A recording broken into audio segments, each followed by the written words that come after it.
non capisco la gente che chiama i cantanti per nome. Ma scusa, ma un conto è chiamare Vasco Rossi, che come lo vuoi chiamare? Si chiama Vasco Rossi, come lo chiami? Il suo nome d'arte è quello, ma scusa. Ma perché devi chiamare Andrea, che sarebbe Shiva, col suo nome? Non è che sei suo fratello o suo zio. Scusa, e poi te puoi avere la giustificazione che dice, ma io sono suo amico, io sono fan dal primo giorno. Non penso, fra. Sei semplicemente uno che ha iniziato ad ascoltare ieri e pensi di essere suo amico anche se lui non ti conosce.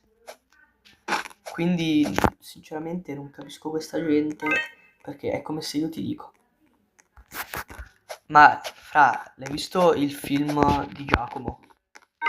E lui mi dice: ma chi è Giacomo? Boh, qualche Giacomo avrà fatto un film, penso. Quindi, sinceramente, non capisco questa gente. Fatemi sapere voi se la capite.